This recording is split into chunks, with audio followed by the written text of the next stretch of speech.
What is the soul? Where is it? Can you measure it? Touch it? Recreate it?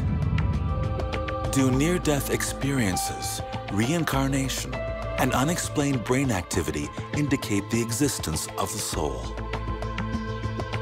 These are questions that have intrigued and haunted people since they first walked the earth.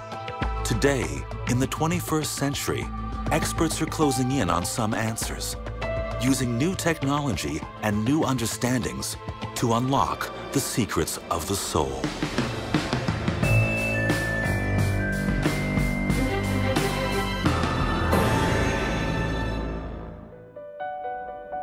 "21 grams, less than 1 ounce, a weight attributed to the soul by a Boston physician in 1907. Dr. Duncan McDougall conducted a ghoulish experiment. He watched 6 people die. Dr. McDougall wanted to know whether the soul existed, so he built a delicate scale to determine whether humans got lighter at the moment of death. In just one of the deaths, McDougall recorded a weight change of less than 1 ounce, 21 grams. His experiment got a tiny mention in the New York Times, more of a curiosity than news. Although no one since has been able to duplicate McDougall's macabre test, it's still remembered today as the first time that modern science attempted to quantify the existence of the soul. Cultures since the beginning of civilization haven't needed nor relied on scientific evidence of the soul. A core belief for most cultures and religions is that when our bodies die, there is an immortal part of us that remains past death, our soul. All the world's great major religions talk about us as being souls, as truly being spiritual beings that are incarnated here in our bodies, and that the death of our physical body is not the death of us, it's the death of the body.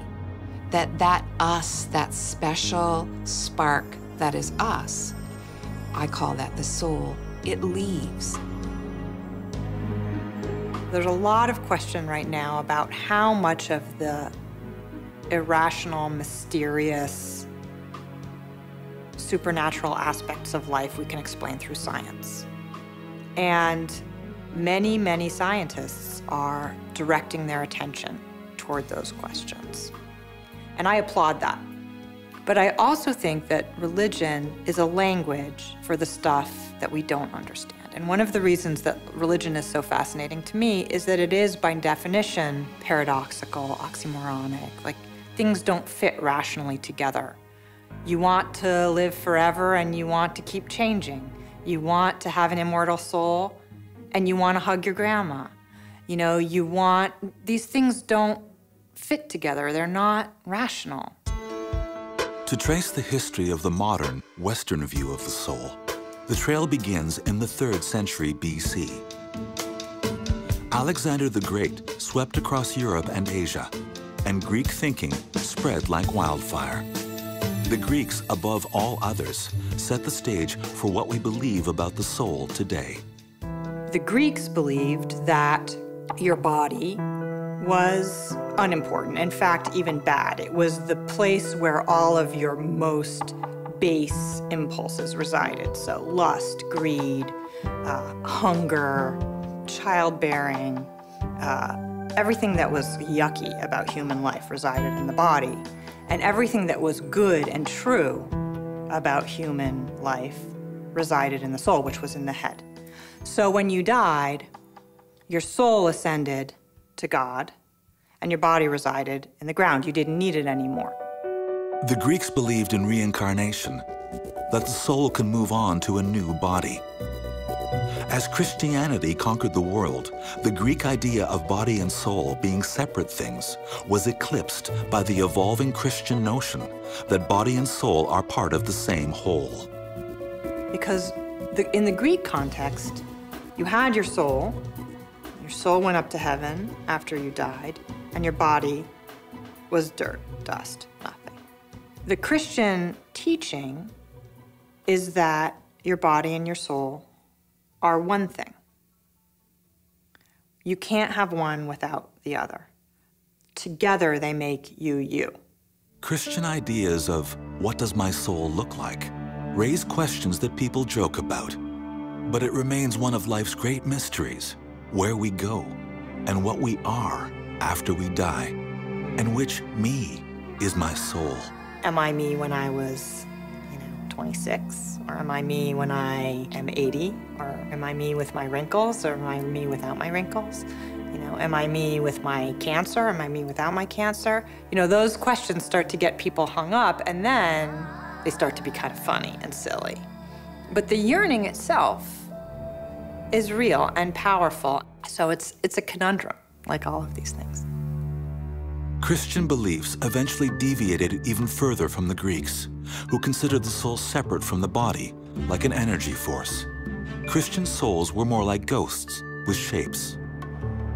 Like in Dante's Inferno, etc., you see all these souls, okay? They seem like bodies. Dante can recognize them, but, they're souls. They're souls that are shaped like bodies, so they've taken on a certain amount of somatism, which I think shows how hard it is for Christianity to separate body and soul, is that even these souls, which were pronounced as completely immaterial, there's no matter in them, nevertheless, they can be perceived that way. The West inherited a combination of Greek and Christian apocalyptic ideas about what the soul is, which is more confounding today than it was in its own time. If the soul leaves the body after death, where does it go in the years, or even centuries it may have to wait until the day that Jesus returns to judge the living and the dead? What do you do in the period between the Last Judgment and when a person dies? Well, what is the soul just on itself? I mean, how do we envisage the soul without the body? It's very, very difficult. What the scholars of early Christianity say, for example, is that we've made it into a mush. That in those days, there was a word for resurrection, which meant resurrection. And there was a combination of words for immortality of the soul, which meant something different. And now when we talk about heaven and afterlife, we mush it all together. And we mean heaven, and we mean resurrection, and we mean immortality of the soul, and we mean seeing grandma, and we mean seeing Jesus, and we mean hearing harps, and we don't disentangle these ideas. But in the ancient world, they were very distinct ideas. And you were either in the immortality of the soul camp, or you were in the resurrection camp. Since resurrection involves bodies and immortality involves souls, René Descartes tried to reconcile the two by focusing on consciousness. In the 17th century, he famously wrote, "I think, therefore I am." Since then, scientists believed that if there is a soul, it resides somewhere in the brain, but they haven't found it yet. And today, we're still grappling with the problem. Is the existence of the soul a question for science or religion to answer? Religion is a way for us to talk about and think about those aspects of human life that are beyond us. And so let science keep probing, because it must, and yet let us keep acknowledging, through whatever language works for us, whether it's poetry or art or religion, that there are aspects to the human experience and to human yearning that fail to meet categories. And I think the soul is one of those things. We want to believe that there's something special about us that lives forever. And we want to believe that we will commune with those we love at some later point. We don't want to lose those people. And those yearnings are powerful and important. Those yearnings require that consciousness be something separate from the brain, that it is something not material, but magical. The spiritual among us believe one thing. I have seen men, women, old, young, all faiths, all gender orientations, atheists, believers, all religious traditions. I believe it is a universal human phenomenon. It's part of being human, that we are all souls, and that each soul sometimes has the capacity to have a spiritual experience in certain circumstances. The scientific among us hold another view. I don't think consciousness is some supernatural soul that is not measurable scientifically, that's somehow associated with our natural brain. I also don't think there's a mystical world beyond what we can measure. If something actually exists, then it's part of the real world, and ultimately we should be able to detect it. A Louisiana boy offers incredible evidence that should satisfy both sides of the soul debate. His case offers proof that the soul is real, that it can be reincarnated, and that science can study it. According to a 2007 Pew Research Center poll, 81% of Americans say they believe in an afterlife. 45% believe in ghosts. I personally had an experience where I saw the spirit of my grandfather after he died. And I haven't gone to the place where I believe it was true. And yet it felt true to me. It felt real to me. And I am very sympathetic with those feelings that people have, you know. They see the ghosts or the spirits of people they've lost. They have a traumatic physical experience and they see things. And I actually think that soul is more a matter of faith than proof. Today, scientists are studying people who make a compelling case that they used to be someone else. At the University of Virginia, a group of psychiatrists use science to unlock the secrets of reincarnation. Since the 1960s, the Division of Perceptual Studies has been collecting cases of children who claim past life memories. They now have files on 2,500 children. Well, I think what the research shows is that for people who are open to considering the possibility that there is evidence that consciousness at times can exist separately from a functioning brain. So in the cases of these children's reports, if you look at the best cases, they provide evidence that at times there can be this carryover of memories and emotions that seem carried over from one life and continue on in another. May 2000, Lafayette, Louisiana. A mother awakens to hear the screams of her 2-year-old son. He was laying on his back, and he was kicking his feet up like this and pounding his fists like this, just kicking and screaming at the top of his lungs. Andrea Leininger cannot soothe her baby James. Eventually, he falls back to sleep. She thinks the nightmare is over, but really, it is just beginning.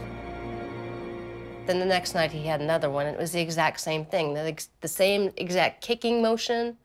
And the more he had it, the more bizarre it became because it was so specific and so repetitive.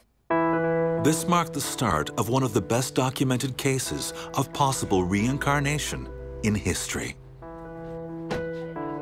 Today, James Leininger is 12.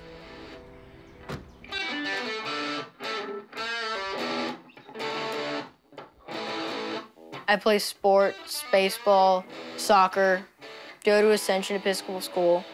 I have a lot of friends there. The other kids, when they were younger, say, I want to be a fireman, I want to be an astronaut, but I was always, I want to be a fighter pilot. I want to be in the Marines.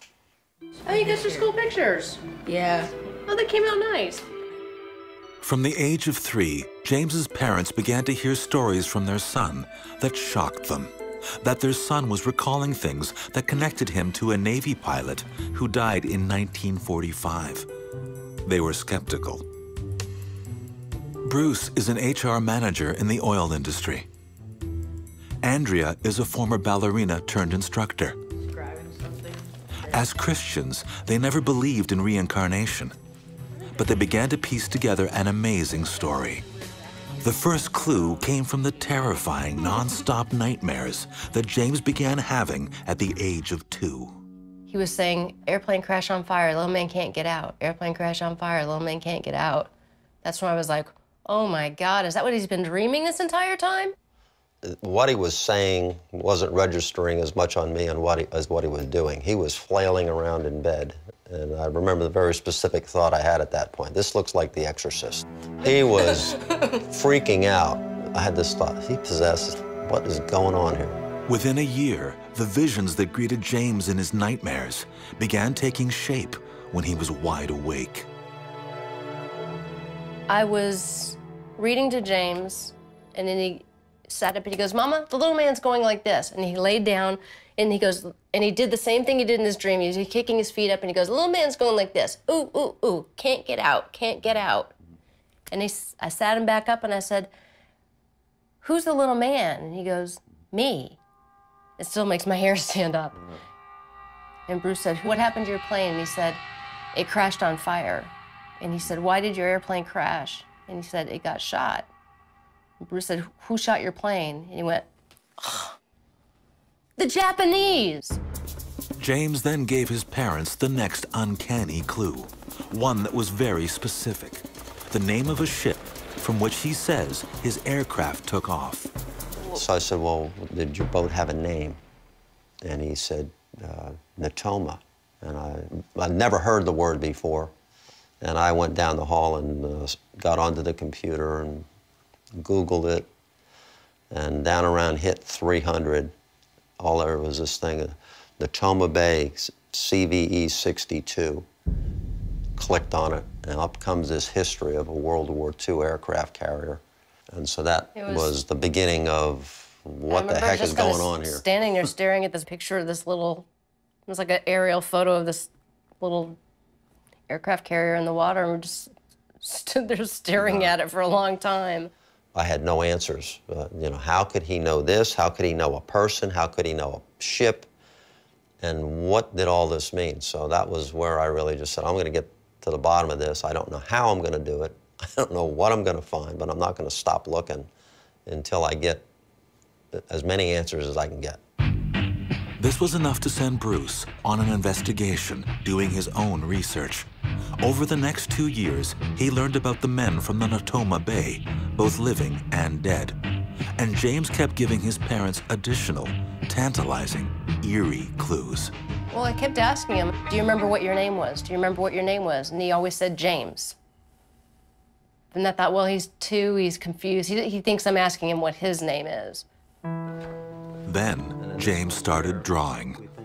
That was one of my mission things. The mission thing, you remember that? Yeah. That's one of my favorite ones. The same thing over and over, like a movie compressed all into one frame. An air battle. Flak.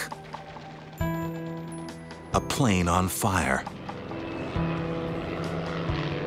And his signature, James 3. So one day I was in the kitchen, I was washing dishes, James had breakfast, and he had an airplane, he was just flying around like this, and he goes, Mama, before I was born, I was a pilot, and my airplane got shot in the engine and crashed in the water, and that's how I died. And I was just froze. It was such a bizarre thing to say, but it was just that matter of fact. There was no drama, there was no emotion to it. At 3, James started pretending to be a pilot, with an attention to detail that astonished his father. One day he dragged a car seat into the closet in my office, and he set up a little cockpit in there. He had a little play school console, and like it was going to be a cockpit, you know, and he's going back and forth. All of a sudden, the door comes flying open, and he comes rolling out of it. I said, James, what happened to you? He says, I said, did you fall? He says, no. He says, my plane got shot, and I bailed out. The next breakthrough came when Bruce was invited to the Natoma Bay Veterans Reunion. He asked about the names of men killed in battle. And this led him to finally solving the mystery of James 3. He called me on the phone and he said, you won't believe this, there's only one guy from Natoma Bay who was killed during the battle for Iwo Jima, and his name was James M. Houston Jr. And I said, wait, that would make our James 3. I was so excited. I'm like, that's it. I'm like, that's him. It's James M. Houston. His name is James. It's James 3. James Houston Jr., World War II Navy pilot. At age 21, on March 3, 1945, his plane was shot down over Chichijima. Now, the skeptical parents were sitting on compelling proof that their little boy really was reincarnated. Louisiana boy James Leininger spent his childhood recounting memories of being a World War II Navy pilot. Memories of a past life his parents could no longer ignore. From the age of 2 to 6, James continued to provide pieces of evidence of the incredible possibility that he was James Houston, reincarnated. This plane, the Wildcat, is the plane that James M. Houston crashed in. And he was a test pilot for the Corsair. And he would test fly those off of carriers. The F-18 is the plane I want to fly when I grow up. Since he was 2, James showed an unusual fascination for military air shows and an uncanny familiarity with vintage aircraft. His parents cautiously made contact with James Houston's only surviving relative, his sister, Anne. At first, she didn't know what to think about the little boy who claimed to be her brother, reincarnated. But then, James asked her for a painting that only one person other than her knew existed. She sent this January 16th, 2006. It says, "Dear James, I do hope that this is the picture you asked for. It is the only one of me done by my mother. I am sorry to be so long sending it to you. These past few weeks have been very busy and hectic. I hope you like it. With my love, Annie." James believed then, as he does now, that it was the dead pilot's soul asking for that picture. I had asked her for a painting that my past mother had done for her and me. This was in her attic for 50 or so years. My parents and she thought it was crazy that I would know about something like this. Anne, too, became a believer. And there were other, more chilling connections. James had 3 G.I. Joes he named Billy, Walter, and Leon, names his parents thought were strange for a boy to choose. Bruce is like, "Hey, James, what are you gonna name your G.I. Joe?" And he's just playing, he goes, "Walter." And so we were like, "Walter?" Bruce goes, "How come you named your G.I. Joes Billy, Walter, and Leon?" And he goes, "Because that's who met me when I got to heaven." And it was one of those moments where like the blood drained out of our face and we just kind of walked backwards. Bruce went in the office, I went in the office, we closed the door. He's in there going through papers like this. I'm like, "What are you looking for? What are you looking for?" He finds this piece of paper and he's like, and he says, "Billy Peeler, Walter Devlin, and Leon Connor were all in the same squadron as James Houston." I was like, "When did they die? Did they die before?" He's throwing papers around, pulls out another sheet, and he looked at the dates of death, and they all died before James Houston died. They all flew with him. Although James's dad remained skeptical that reincarnation might really be possible, what happened next was uncanny. So we're cleaning up the yard. He's playing in the leaves. I said, "I just love you to bits." And he goes, "Well," he said, "I knew you'd be a good daddy when I picked you." And I said, "What?" And he said, "Well, when I found you and Mommy, I knew you would be good parents." My head was shrinking to the size of a raisin, you know, my brain. I said, "What do you mean when you found us?" He said, "Well, I found you and Mommy in Hawaii." James told his father that he saw them in a pink hotel, which is where the Leiningers were staying when they decided to have James. Bruce and Andrea were cautious about asking doctors and psychiatrists for help. They decided to find their own solution to James's ordeal. And their solution was to go to Japan, to the very expansive ocean where the pilot, James Houston Jr., died. "Thou who art the pilot of the souls of men, grant me The boat was right above where the wreckage of the plane was.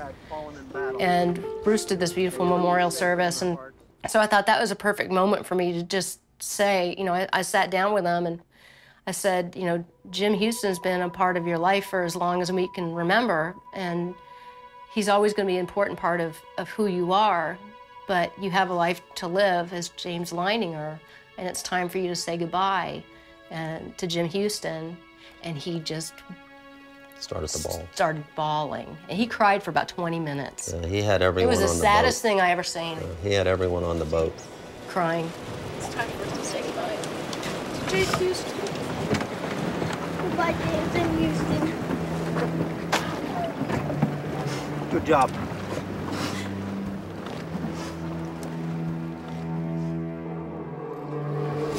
I salute you. Good boy. You're so brave. You're such a brave soul. Such a brave soul and spirit. It was weird when we got back to shore. It was something had changed. He left something there. He really did. It was palpable. You could see that he'd mourned that and everything that had happened and was ready to move on. And he really did at that point. That's kind of when everything really changed. I'm gonna be the same thing that James M. Houston was, a pilot. The next picture that James Leininger drew was one of peace. The nightmares stopped. The memories started to fade. I don't want him to remember anything about his past life. He has a life, you know, and I don't want him to be bogged down or confused or... Well, he's our son, you know. He's not Jim Houston. Got a life to live. Today, James Leininger can remember nothing specific about the soul that used to torment him. At 12, he is an ordinary boy whose bedroom says something about who he is and who he believes he once was. I'm in a Boy Scouts. I'm a first-class scout in the Boy Scouts. These are the books I got from Chichijima. Yearbooks, BB gun, my money bag, my phone. I don't know when I got this, but this is my grandmother's rosary and my Star Wars stuff and Blue Angels. He doesn't talk much about his past life memories with his friends, but he doesn't hide it either if classmates stumble across a story on the internet. To James, reincarnation is a fact of his existence. It's part of his soul. I believe that the spirit that I used to have when I was 4, 5, 6 has gone away. I'm just James now. It's not, I still have James Houston in me, I think, but it's not so much the bad history. It's more of the peaceful history of his life. Instead of the crashing of the plane, his death. I don't really think about my story so much. I just don't really talk about it. People ask me a question about it, I'll answer it. You know, I was skeptical the whole way. I still have a hard time really saying, this happened, you know. But it did. So the issue is, you know, how does it happen? I don't know. Why it happens, we can sit here and guess about it, but the fact is that it does happen. And so people should listen closer, should not just give it up because it's a 2-year-old saying something that might sound meaningless to you. From the point of view of the people that we've spoken to that are attempting to do something scientific with it, I can understand rational thinking. I'm a pretty rational guy. This is not something rational. And I had a struggle with that spiritually, but I came to the conclusion that I now have a 3-dimensional belief system instead of 2-dimensional. At the University of Virginia's Division of Perceptual Studies, Dr. Jim Tucker has examined James Leininger. Tucker has developed what he calls a strength of case scale for reincarnation, and he gives James a near-perfect score. Average age when they first start speaking is 38 months, so usually 2 or 3 years old when it comes out. And some of them will talk about these things anytime, day or night. Sometimes the cases can start with nightmares, the way they did in James Leininger's case. Some are intrigued, many are perplexed, some are upset. Some of the Christian parents in the United States are kind of thrown by it. But regardless of their reaction, the children will talk about this for some time, and then usually by the time they get to be 5 or 6, they seem to forget about it and then just go on with their current life. After 4 decades and 2,500 cases, the researchers at the University of Virginia have come to a startling conclusion. Reincarnation is real. Which certainly suggests that there is a part of us, a consciousness part, that may be able to continue on after the brain dies, which would indicate that the brain may not be the creator of at least part of our consciousness, but more as sort of a portal that the consciousness flows through, that there may be this other piece of existence separate from the physical world, that there's this consciousness piece, again, that may be independent of the physical world and the physical brains that it seems to come through. Dr. Paul DeBell is a psychiatrist who specializes in what's called past life regression. Using hypnotism, he's taken countless patients on a voyage back in time to souls their bodies have forgotten. And he provides a recent example. We'll call him Mr. X.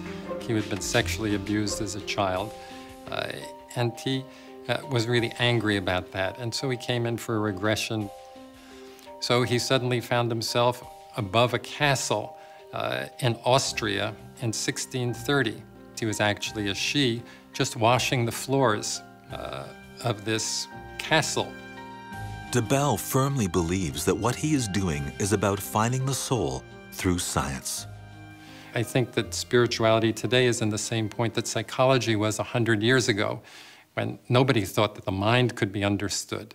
Nobody thought dreams could be understood. Nobody thought mental illness could be understood because it was too complex. But if we use those same tools, which is methodical, systematic investigation with hypotheses and experimental proofs, that then we'll begin to gradually make progress. Meanwhile, skeptics of reincarnation would say that James Leininger's case is circumstantial at best. In America, belief in reincarnation is growing. Part of this is driven by celebrities who, say they believe in reincarnation. Julia Roberts recently told Elle magazine that she thought of herself as very Hindu, and she talked about her daughter and how her daughter clearly embodied somebody else. My personal opinion is that Americans like reincarnation because, comparatively speaking, life here is good. And it's one thing to want heaven, which is an eternal destination somewhere else, when life is bad on Earth and you want to get out. Skeptics aside, to the Leiningers, the existence of the soul does not require the validation of scientists or psychiatrists. James's experience is proof to them of the afterlife. But the question remains, if the soul exists in every human, can it be found and measured by science? One neuroscientist is blazing new trails into how the brain works. He's looking for evidence of consciousness in people who show no signs of consciousness at all. The ancient Egyptians were obsessed with the afterlife, and they maintained that belief across thousands of years. They believed that our souls and bodies were so entangled that they needed one another even in the afterlife. So they perfected mummification. They even stored the mummy's internal organs to keep them safe. They believed the soul was located in the heart. As for the brain, they declared it had no function, so they removed it through the nose and threw it away. The ancient Greek philosopher Epicurus believed that the soul was made up of atoms dispersed into the cosmos after death. In the 17th century, philosopher René Descartes made a revolutionary declaration when he equated the soul with consciousness. I think, therefore I am. If the Egyptians believed that the soul was in the heart, Descartes was certain that it resided somewhere in the brain. The field of neuroscience was born. Scientists started to poke around, looking inside the human brain, searching for the soul. But they never found it. No one is even sure where to look within the brain's 100 billion neurons. Some scientists even say it's an impossible mystery to solve, given the brain's complexity. But others are determined to prove that the brain is the key to unlocking the secrets of the soul.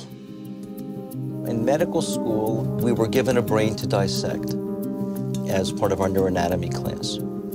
And they brought out this preserved brain in formaldehyde. It was my opportunity to do a brain dissection. And you have a manual, so I put the manual next to me and they give you a little probe and they tell you, okay, first thing to do is start to probe away from the cortex and gently remove this layer of cells.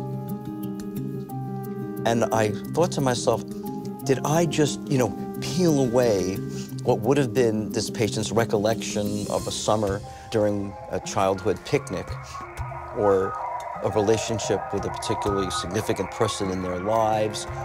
What did I just remove from this piece of brain that was once something? Well, I think soul and mind are interchangeable, and I think, as a neuroscientist, mind and brain are interchangeable.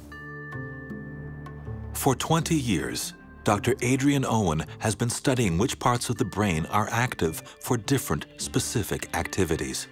Well, our mind is a product of the complex brain that we have. I think the reason we feel that we all have a soul and that my soul is different to your soul is because my brain is different to your brain. For Dr. Owen, the brain is the key to solving the mystery of who we are. And he's trying to prove that by working with patients in vegetative states. Have you look at some pictures, Chris. I want you to try and look. All right, here's you and Randy and Walt. You're all in your uniforms.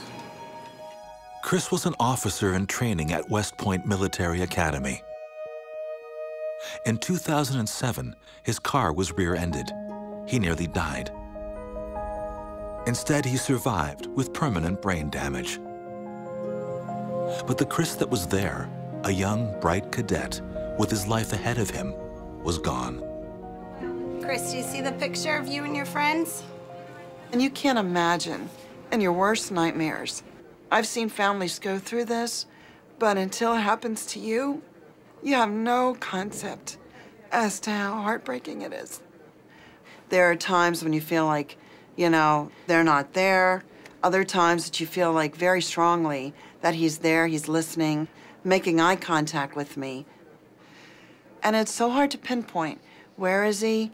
Is he here? Is he locked in? We don't really have any answers. I don't believe that Chris doesn't have a soul. I think there's that spark of life that leaves you at the moment of death is basically what the soul is. And Chris might not have be conscious, but he's still here. I definitely feel like soul is more than just consciousness. Chris, I have a hammer and a ball. I want you to look at the ball. What Dr. Owen's research is trying to prove is whether Chris is, clinically speaking, as conscious now as he was before his accident. With consciousness, you have a big problem that the only way I can tell you that I am conscious is through some sort of action, either by, telling you or by demonstrating.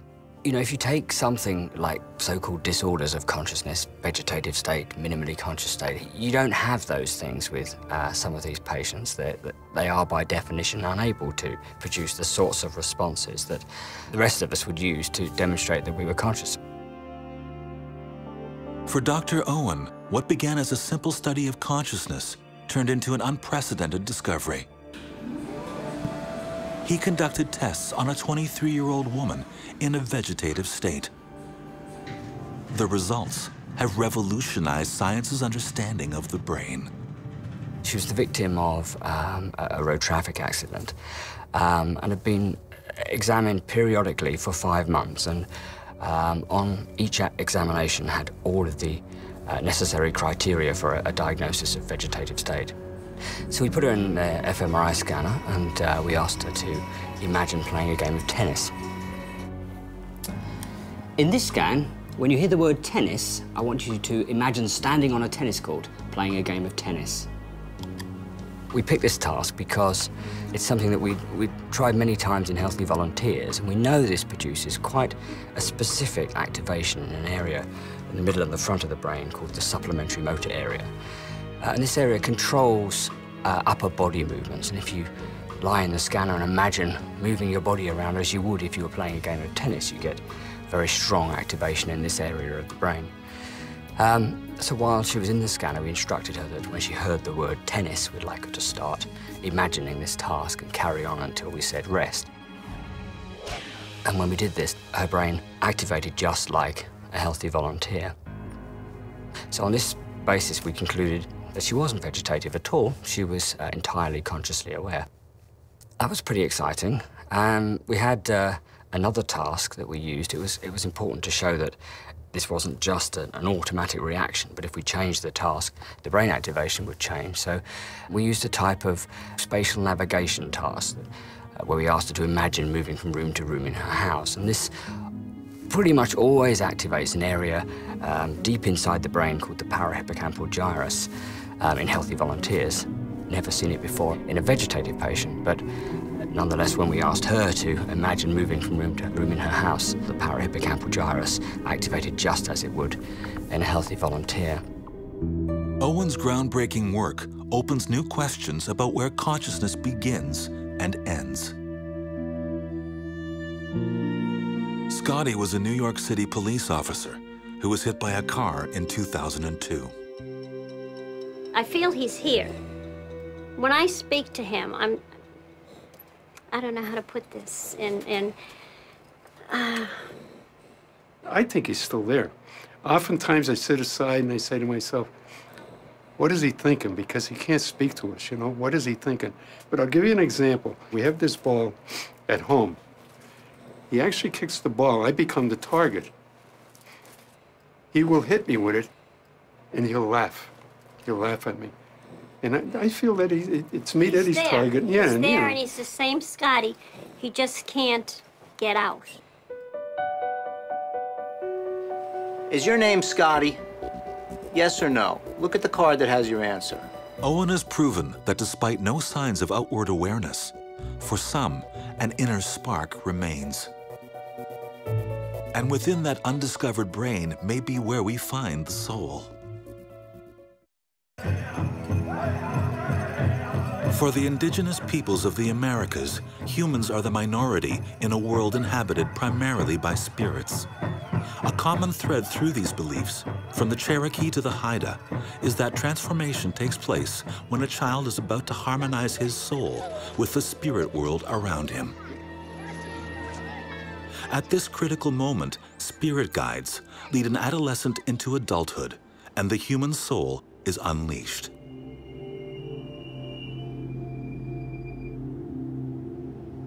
In today's Western society, children are born with souls. The soul and body are linked. One of the central tenets of the Christian faith is that Christ rose from the dead, right? And I think it's very reassuring for people because they do associate body with identity, to have both the body and soul. And in fact, you know, in Christianity, it's very, very hard to separate body, soul, because, you know, they're described as kind of a marriage to each other. Professor Alison Gopnik doesn't believe in the eternal soul, but her research into the uncharted areas of children's brains has led her to the conclusion that what some would call the spirit is closest to us when we are children.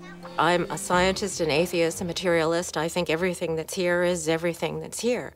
But I also think that many of the feelings and experiences and intuitions and knowledge and truth that people have talked about when they've talked about the soul or the spiritual or the transcendent, those experiences where we recognize the meaning and beauty and significance of everything that's going on around us. I think those are the moments when we're most like children. This is my machine, and I want you to figure out how the machine works, okay? Gopnik set out to solve the problem. At what age does identity switch on? When does I think, therefore I am begin? She wanted to study infants. Her colleagues told her she was wasting her time. When I was going to Oxford, when I was a graduate student, one of the people there told me when I first arrived that this entire research program I had was useless because babies didn't have a higher cortex. They didn't have any of the higher brain areas that we had as adults. Which one of these would be better for making the box go? Which do you think? I think this one. After 20 years of research, Gopnik has helped prove that the neurons in children's brains display more activity than those in adults. Where the adult brain is a spotlight, the child's is more like a lantern, illuminating in all directions. So there's been a big, big change from this view of babies as what I think of as being sort of crying carrots, sort of semi-vegetables, to the ones who are doing the most learning, solving the hardest problems, and doing it incredibly quickly. Gopnik believes that preschool children represent human R&D. Her studies indicate that they play and learn with the same intent. She believes that we learn to survive in the world as grown-ups, and we play to try and imagine ways to change it. It's as if, instead of just looking at one little part of the world, they're conscious of the entire manifold of everything that's going on around them at once. I think a good way of appreciating this as an adult is think about what happens when, for instance, you go and travel to a strange place. Everything around you is something that's captivating and engaging and different and new. And you get this very vivid, very wide-ranging awareness of everything that's going on around you at once. I think that's what it's like to actually be a baby. Gopnik's studies have shown that adult brains only light up when we are trying to learn something new, and even then, only in certain areas. In fact, I think one of the interesting things about us as adults is that we're unconscious, as it were, so much of the time. Tests have shown that a baby's brain is lit up most of the time. One way I've put this is to say, you know, for children, every day is first love in Paris. Every step is skydiving. Every peekaboo game is Einstein discovering the theory. I think babies and young children are genuinely perceiving that aspect of the way the world and the universe works. That means that they're the kind of exemplars of what it means to have a soul. But Gopnik's research shows that when a child becomes self-aware, the brain activity slows down, and the connection with what some call the soul begins to weaken. So between about 3 and 5, you start seeing children having what we call autobiographical memory. Not just remembering information from the past, even newborns can do that, but constructing a narrative that says, I am the same person that I was in the past, and I am the same person I'm going to be in the future. Does the identity that we develop as we grow eclipse our infant consciousness? Were we once closer to our souls? Surprisingly, anesthesia may hold the answer to those questions. Until relatively recently, babies weren't administered anesthesia. Now it turns out that babies actually need more anesthesia than, relatively speaking, than adults do. Why? What is anesthesia? Do we really know? It seems that anesthesia poses its own mysteries about consciousness and the soul. An Arizona anesthesiologist stumbled upon a theory of where his patients go when they're under anesthesia, proving to him the existence of the soul. I've been practicing anesthesiology for 35 years now, and it's still a kick. It's still amazing every time patients lose their consciousness. At the end, we wake them back up, and I wonder, where did they go? But the real question is, why are they conscious in the first place? So anesthesia is a really good tool to try to figure out what is missing in the anesthetized patient. There we go. You can come with us. Anesthesia is a mystery. It's been around since 1846, but no one is quite sure exactly how it works or where we go when we're put under. We'll take good care of her for you. In the 19th century, people started experimenting with laughing gas, nitrous oxide, and they used it for parties. Everybody had a good time. They literally were laughing constantly. And also another gas called ether, diethyl ether, leading to ether frolics. When inhaled in low amounts, people got disinhibited and ebullient and had a great time. And somebody realized if they had too much, they would become unconscious and actually insensitive to pain. And so a number of people began to attempt to use these gases for surgical anesthesia. Slide over. Okay, this arm can go over here. After years of risky trial and error, doctors perfected the drugs, but they didn't understand the science. In fact, no one understands what happens to the mind under anesthesia.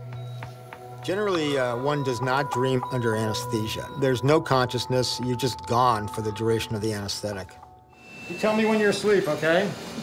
That's a trick question. You can't do that. One interesting thing about anesthesia is that patients who are under anesthesia, after they wake up, have no conception of elapsed time whatsoever. And I think the passage of time is a key feature of subjective consciousness. So consciousness is just absent. It's gone. A brain scanner connected to the patient reveals a startling clue to how anesthesia works. During the surgery, a bright flashing halogen light is used to help stimulate brain response. The bright light pierces her taped shut eyelids. The EEG monitor shows that the patient's brain is responding just as if she were awake. We see that the brain is quite active, and there's all kinds of evoked potentials going on. Going under is not like sleep, and this fascinates Hammeroff. I first got interested in consciousness, how the brain produces experience in college. In medical school, I was doing a research elective in a lab studying cancer, and I was looking at how cells divide. Hammeroff then learned about microtubules. Microtubules are hollow tubes that can be found in all living cells. 30 years ago, he had his eureka moment, and since then, he has formed a complex theory that microtubules are the location of what some would call the soul. In my opinion, microtubules are the origin of consciousness, specifically quantum computation synchronized to gamma EEG inside neurons in the brain is the origin of consciousness. Hammeroff's theory has shocked the world of neuroscience. He's basically saying that consciousness may be found and quantified, that it has substance, and that it survives the body. I'll stand by this, even though it's a bit controversial. It's conceivable that when a patient has a cardiac arrest or dies, the quantum information that involves consciousness isn't necessarily destroyed, or it may actually just sort of leak out and remain in the universe and remain entangled. If the patient's revived, then it can go back in and the patient had a near-death and out-of-body experience. If the patient dies, it's conceivable to me that that entity, which you could call the soul, remains entangled indefinitely. And so it's conceivable that the soul is a real entity in terms of quantum information embedded in the fundamental level of the universe. What Hammeroff is saying is that the 21 grams myth is basically true. The soul has substance. Though it can't be weighed, the information can be measured. Hammeroff's shocking theory has caught the attention of the world's top physicists, who think that he may have stumbled onto understanding how the mind and soul separate. Complex quantum physics may hold the key. Quantum theory is pretty intriguing and is not necessarily consistent with a simple materialist understanding of the universe. The things are more complicated than we're aware. But I think people who just immediately discount it as being sort of mystic mumbo-jumbo, I think they're being too quick with that. The quantum theory does challenge us to try to really understand the world, the physical world at its core, and it may well be more complicated or more wondrous than what a lot of people realize. This comes as no surprise to those who have died and come back to tell the tale. Most cultures throughout time have held that there is something that survives the body after death. 21st century science is seeking to prove it. Science says that consciousness is limited to and generated by the brain. Very clear, very straightforward. After 10 seconds without oxygen, the brain starts to die. After 5 minutes, it's completely gone. But what happens to consciousness in that precious 5 minutes? New research suggests that consciousness might actually leave the brain. The near-death experience in cardiac arrest says something different. It says when the brain is not functioning, then consciousness can separate from the brain and is able to gain information which becomes accessible when you regain consciousness.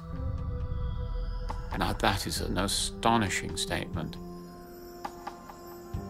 Yvonne Kaysen is a family doctor in Toronto. 30 years ago, she nearly died in a small plane crash in which someone was killed. It changed her life forever. We flew into really bad weather, and the engine stopped working, so the plane started crashing. So we were plummeting down to the ground. There was terrible turbulence, and the air was shaking, and my immediate reaction was intense terror. I was terrified. I was frightened. The plane was crashing. I was going to die. And what happened was, I had this feeling like my fear was being pushed out, and this calm and peace was descending upon me. And I entered sort of a paranormal, peaceful state. The plane crashed into an icy lake in a wilderness area, hundreds of miles from the nearest town. Then what happened is my near-death experience deepened. Suddenly, as I was swimming to shore and starting to freeze, I heard this whoosh noise, and it was like my consciousness got whisked out of my body, and I was no longer in my body that was swimming to shore. Suddenly, I was like 20 or 30 feet above my body looking down, and it was me still trying to swim to shore. Miraculously, a helicopter pilot hearing of a downed plane came to her rescue. She was rushed to hospital. Nearly dead from hypothermia, she was immersed in hot water, but there was little hope. And it was in that hot water that my consciousness re-entered my body. And what I experienced was something like this. It was like what I imagine if a genie were sucked into a bottle. That with a loud whoosh, I was sucked in from this expanded place up there and abruptly sucked into the small confines of my body. Kaysen now combines her medical practice with helping others who have had near-death experiences. She is convinced, after studying hundreds of cases, that the soul is not merely consciousness. It is an energy force all on its own. Every world religion holds the belief that there is something that survives the body after death. But modern Western society still rejects near-death experiences, calling them paranormal. This despite the fact that every year, hundreds of thousands of people die and report the experience.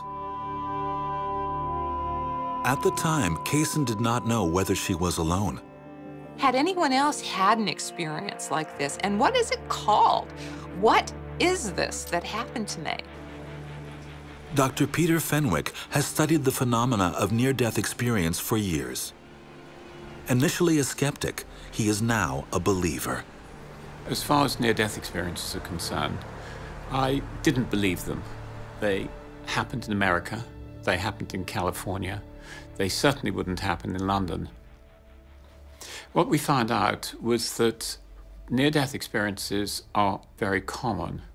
So I think we have to see consciousness no longer as just a point source generated by the brain, ends at death. It may do, but I think the evidence now is beginning to be against this. It looks as if it may split from the brain at the time of death. Fenwick is doing a study of 1,500 heart attack patients who have had near-death experiences. He's placed objects in the ER room that the patient cannot see, unless the patient's consciousness somehow leaves his or her body. According to his study, the mind and the brain are not the same thing. They are separate. Although near-death experiences have been reported for decades, it's only recently that science has been willing to consider them as evidence of the soul. 13 million Americans have reported a near-death experience. The statistics are as high in other countries, and the stories have striking similarities. It was 1972, when my car was sideswiped by a tank, or a car that was as big as a tank. I had a small fiberglass sports car and I was virtually run over in my own car. Horribly injured, comatose, and near death, Howard Tibble lay in the critical care ward of a hospital.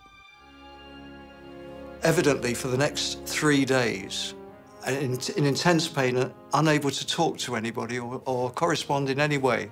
I didn't know where I was, and I didn't know what was going on. Suddenly, it was nighttime. I knew it was night because the lights were on in the ward. And I felt no fear or pain or worry. I heard so many stories of people who came to me and said that when they tried to tell somebody about their experience, let's take, for example, a near-death experience, that perhaps they spoke to their doctor and their doctor pathologized it and said that it was a hallucination, or maybe they'd had a brief psychotic break, or maybe that was some unconscious, unresolved neurotic issue. Always a negative label, which people who'd had such a positive experience, the label didn't fit. They were not getting validation. This feeling of safety and peace has been reported in almost all near-death experiences. The next step is also almost universal, an out-of-body experience. Fully conscious, the dead person floats around the room, seeing objects that could not be seen face up on the bed. I took myself on a little tour of the ward, just floating around. And this was a hospital with a high ceiling. And they had strip lights.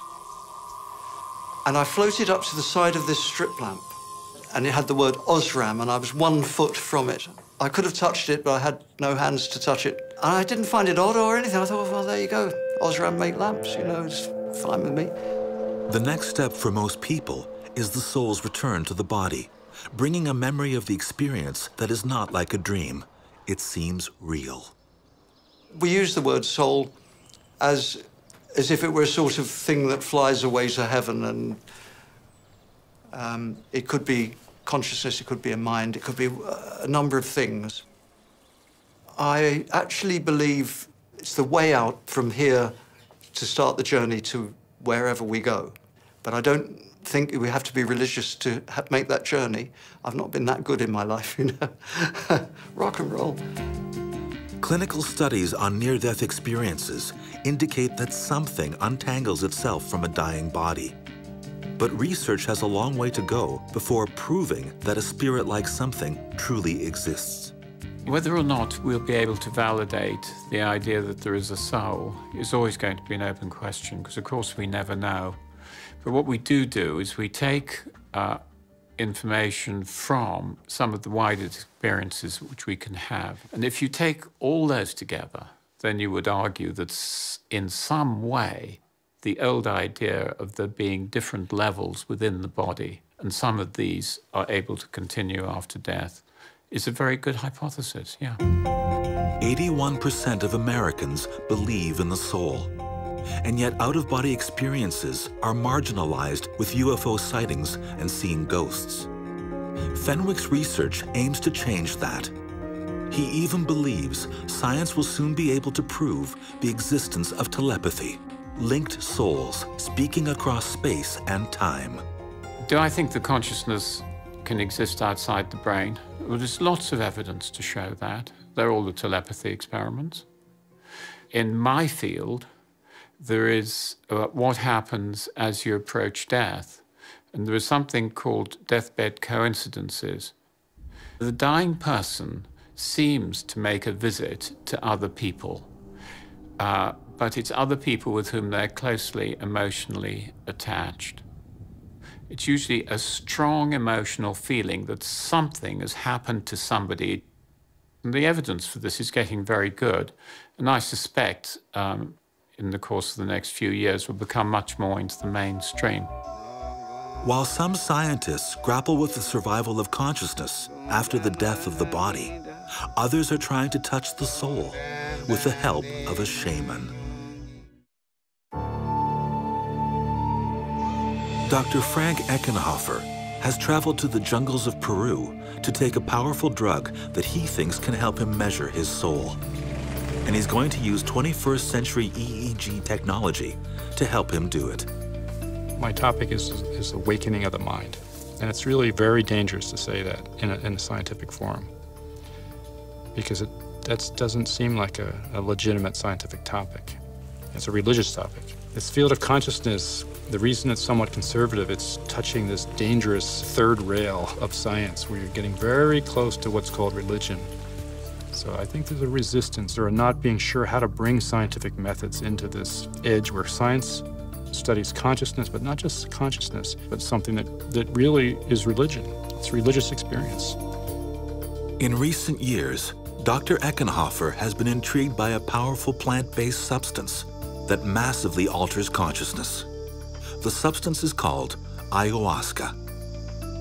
Don Guillermo is the local shaman who has mastered the art of preparing and experiencing ayahuasca.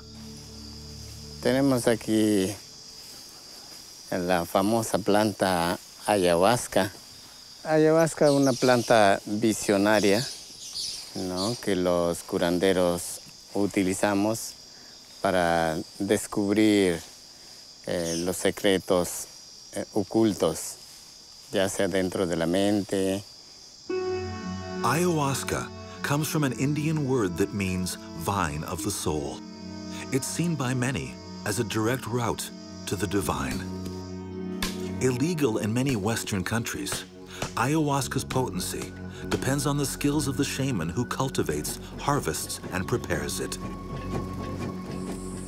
Como dicen, plantas sensibles, plantas inteligentes, pero dentro sí tiene su alma que nos escucha, nuestra voz, ¿no? Y muchas veces en sueño o intuitivamente o en visiones nos puede comunicar. Ayahuasca is taken in the form of a potion. Sections of ayahuasca vine are crushed and boiled with chacruna leaves in 30 liters of water, then boiled down. Ayahuasca is the liter of liquid that remains. Over the centuries, those who have taken ayahuasca have reported out-of-body experiences and encounters with beings that can only be described as souls. Dr. Eckenhofer is focusing his studies of ayahuasca on the elevated levels of certain and usually dormant brain activities that take place under the drug's influence. He has studied the brain patterns of Buddhist monks, and he thinks they hold the key. Buddhist monks achieve altered states of consciousness through meditation. The Buddhists believe they reach a heightened state of awareness that brings them closer to what's been called the universal soul. Dr. Eckenhofer will be hooked up to the EEG to find out, after he ingests the drug, whether there are measurable changes in the neuron activity in his brain. The EEG is very sensitive to these subtle shifts in consciousness.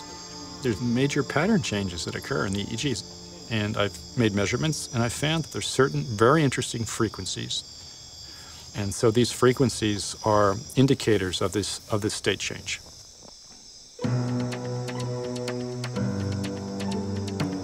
Eckenhofer drinks the ayahuasca potion. It takes about half an hour before its effect kicks in. When it does, he won't be able to communicate what he is feeling. Only the EEG can capture the data. In the very beginning, you'll have a kind of subtle change in how your body feels, and then slowly the psychedelic experiences will start. You might see floating patterns, and then it merges into imagery that seems to have more complex forms. Could be images of people or faces. And then it becomes like a waking dream. Then there's another quality of experience. It's called a journey. So the journey is where I think what's happening is an out-of-body experience is occurring. By that time, it's feeling like you are somewhere else. Sometimes when you go to another world, you'll meet an entity of some kind. It's possible you could be taught things by entities. Just like in Christianity, we have stories of how people have been taught things by angelic entities that have come.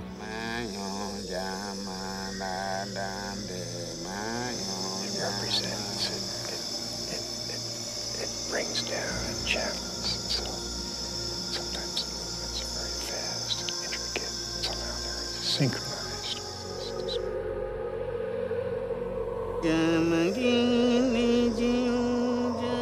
As he slips into an altered state, Eckenhofer starts moving his hands as if he is conducting an unseen orchestra. His researchers hope the EEG records this spike in activity, supporting Eckenhofer's theory that ayahuasca can point the way to touching the soul.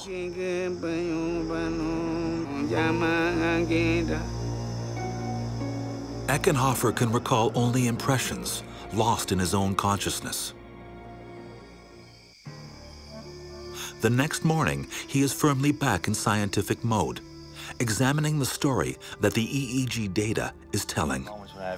Once the ayahuasca took full effect, his brain entered an even more heightened state of consciousness.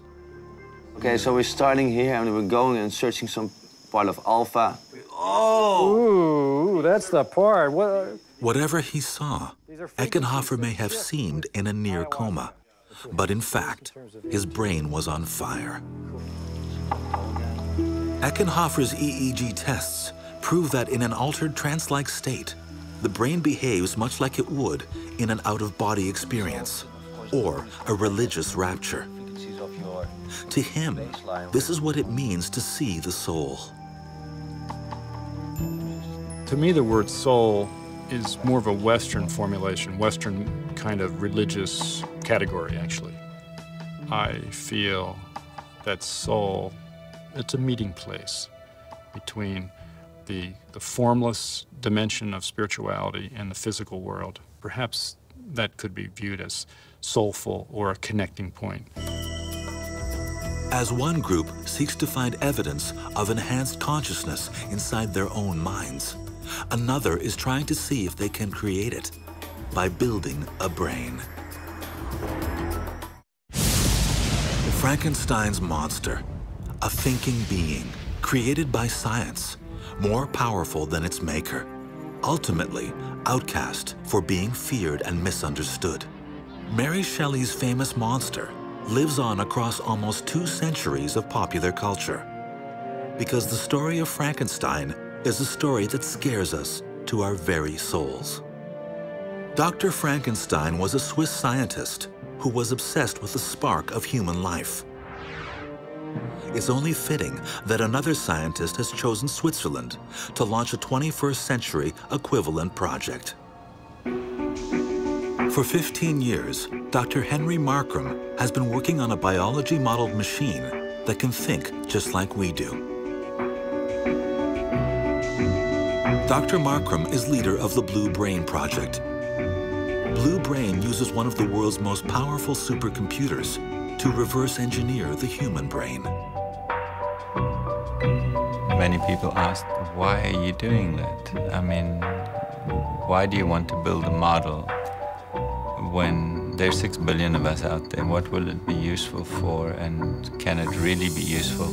And ultimately, what we're after is trying to understand and learn about the brain and what it's capable of. Is it really the same as us?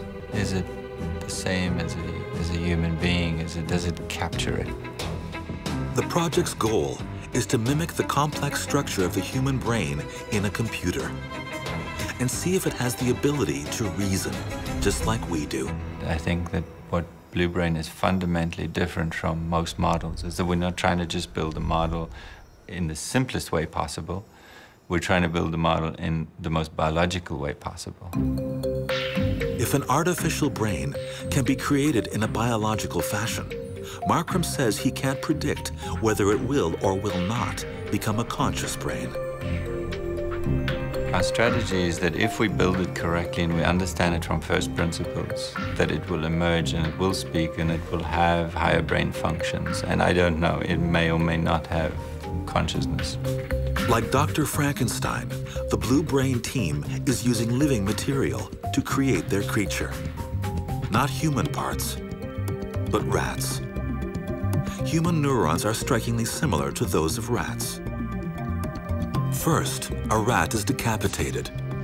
A thin slice of its still active brain is submerged in artificial brain fluid, allowing the brain tissue to keep functioning for several hours. The tissue is placed under a microscope. A single neuron is extracted. Then, the basic shapes and reactions of the rat's still living neurons are mapped. These graphs are real images from Blue Brain, showing the activity of the rat's neurons that the computer has recreated for its own mind. Any mechanism we can find in the human brain, we could replicate in a machine. Is it conscious? Some people will say no, it's just a machine, it's just software. A program can't be conscious. Other people, like myself, would say, well, we're just a program. We have 100 billion neurons, and we can actually understand precisely what's going on in each one.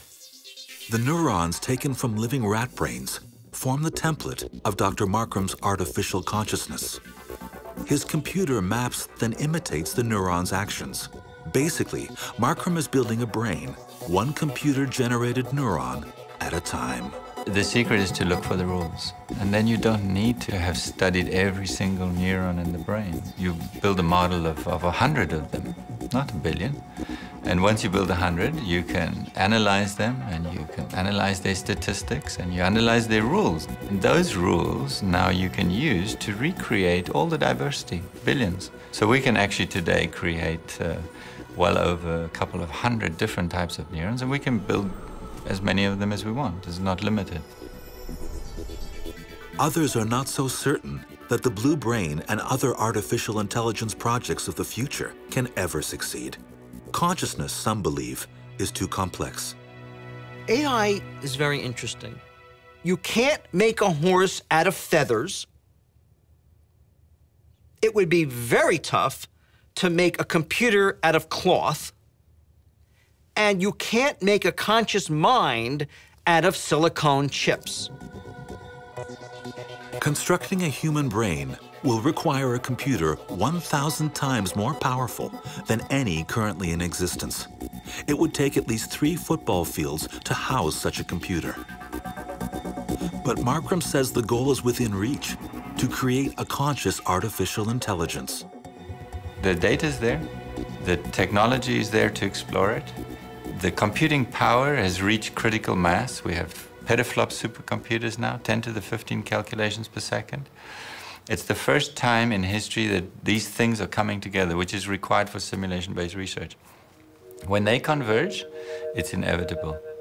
So this is going to happen. Professor Markram hopes to complete his work on his artificial brain within the next 10 years. What properties will that brain ultimately possess? Will it consider itself equal to us?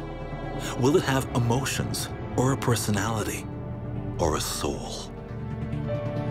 When it comes to thinking about artificial intelligence, of course we all have to think about that moment when we develop artificial intelligence that's just a little bit smarter than we are. So maybe as a consequence, once you've got the one that's 1 step better than we are at doing all these things, it's capable of producing an AI that's 2 steps better than we are. And it's then going to be capable of producing an AI that's 4 steps better than we are. And so on and off you go, and you're on to the kind of the runaway loop that some people have called the technological singularity. The singularity is the moment predicted by futurists when machines become conscious and more capable than humanity. A dangerous time when they could, conceivably, overpower us, even exterminate us. So, I mean, I think that point of the singularity is still a number of decades away, but as it approaches, I think it's going to be something we have to really slow down and think about very carefully. If Professor Markram succeeds, will Blue Brain turn out to be the singularity? Will it make human existence better, or much, much worse? If it is evil, will it allow Markram to turn it off? Will it be a soulless Frankenstein that puts its makers to death?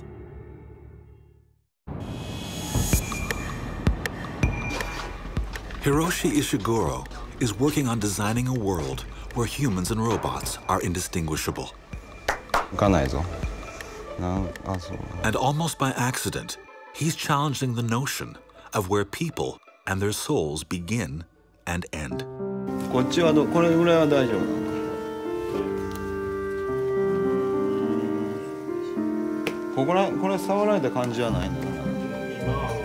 Ishiguro brings a companion along for his interview, himself. This is my android, this is the Geminoid. Ishiguro uses silicone, steel, and mold impressions of his own body to create a life-sized version of himself, one that could take his place in the classroom. Professor Ishiguro teaches at Osaka University. He wants to see how his students will behave when forced to interact with his android instead of himself. Ishiguro can foresee a day when his androids will not only enable people to be in two places at the same time, but to join the workforce to perform unpleasant but necessary jobs.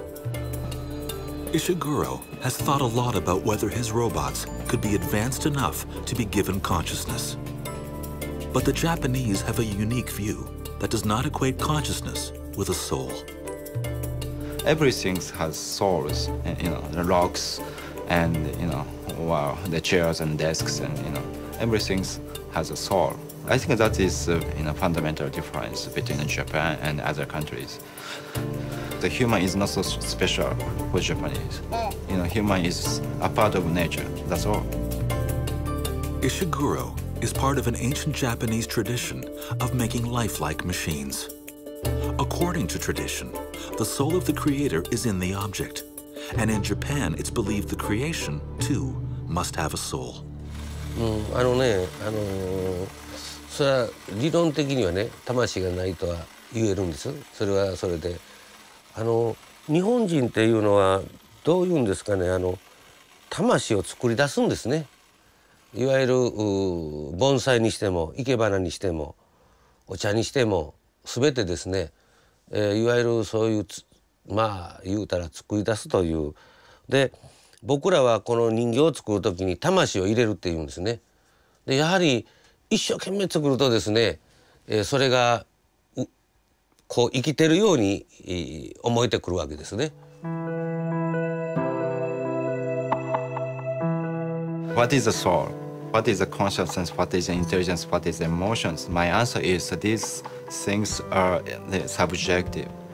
If we believe the robot has a soul, the robot has a soul. When I developed the humanoid robot, everybody said, oh, this robot has emotion, right? But I didn't implement any function of emotion, right? So obviously, these things are subjective, not objective. By giving robots personality and emotion, it can appear to humans as though they have souls. In Okinawa, Japan, robots called Paro are being manufactured by the thousands, each with a unique ability to learn how to react to human feelings. Paro are companions for Japan's vast population of elderly people. Known as robot-assisted therapy, the mechanical companions are equipped with pattern recognition technology that can read the mood of their owners and act appropriately to calm and soothe them. After getting to know its owner, each Paro develops a unique personality and its own emotional range. It's a computerized simulation of feelings.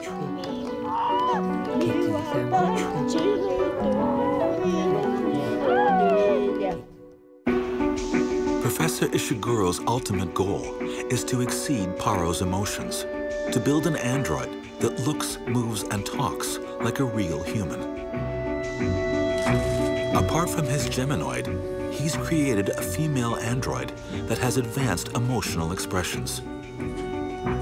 Equipped with facial recognition software, it can even watch another human being on a monitor and mimic her expression. Cost $100,000 per robot. But there's a challenge. The problem is getting more difficult. For example, the body movement. This is natural. The reaction is also natural like this, right? However, the medical doctor said that this is a kind of a brain-damaged person. That we need to work with the brain scientists, and we need to have the deeper knowledge about the human. Then we can improve this robot. The brain contains 100 billion neurons stretched out across 100,000 miles of dense blood vessels. neuroscience has only begun to figure out how it all works. While some scientists actively seek to create consciousness, others are stumbling into it, almost by accident encountering the soul. In the near future, one or the other might have to answer to the question, is there something that survives the body? Well, consciousness is mysterious, and I believe when we create non-biological systems that have that same kind of behavior and the same complexity and richness of emotional intelligence, which is also a form of intelligence, they will be conscious as well.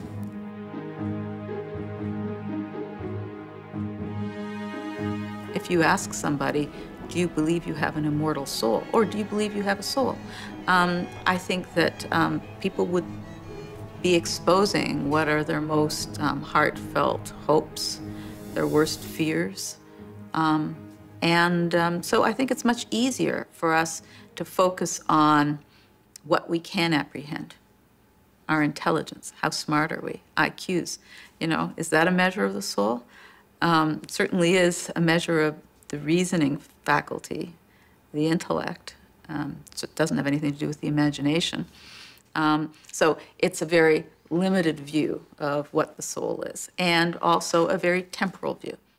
Meanwhile, others believe that the more we seek scientific answers, the more likely we are to accept the fact that the soul exists. I believe science and religion are coming together. And I think it's just simply going to take more time. And maybe in another 100 years, most people on the planet will know that the soul is real. What does seem certain is that artificial intelligence will be able to think like us and robots to look like us within a generation. If the two combine, humans will live side by side with a new synthetic intelligent species. Whether they have souls is a matter of heated debate. Either way, the 21st century may well be the age when the existence of the soul is proven beyond all dispute. Whatever the answer, the secrets of the soul are now within science's grasp.